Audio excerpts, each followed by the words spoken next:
Terima kasih pemirsa Anda masih bersama kami di Liputan Sumsel. Harga beras di beberapa pasar Kabupaten Ogan Ilir, khususnya di Pasar Indralaya, terus merangkak naik. Kondisi ini membuat warga resah dan berharap agar bisa kembali turun.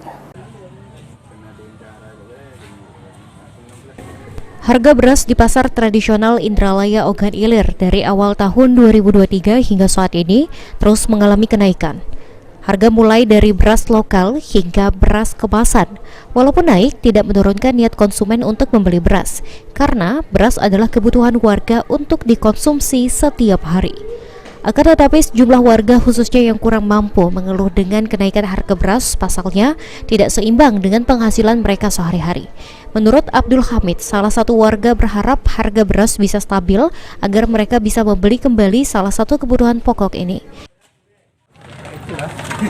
Karena kebutuhan, Pak, ya? Kebutuhan. Kadang-kadang naik. Ini menjelang puasa lebaran sama itu. Dari ini deh. Agak mulai naik, ya?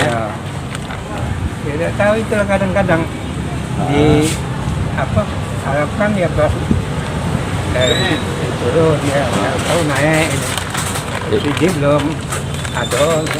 Belum ada, kita belum dapat, Pak. Sementara itu, Samin, salah seorang pedagang beras di Pasar Indralaya, mengatakan, sejak awal tahun 2023, harga beras terus mengalami kenaikan dari distributor. Pedagang sendiri, menurut Samin, cuma mengambil keuntungan yang sedikit. Itu ngaku lah, Pak? Yang beras yang model 9,5 simpenan, mungkin gitu ada token. Ada stok. Kalau misalnya dari token itu susah sebenarnya beras. Berarti ini masih belum.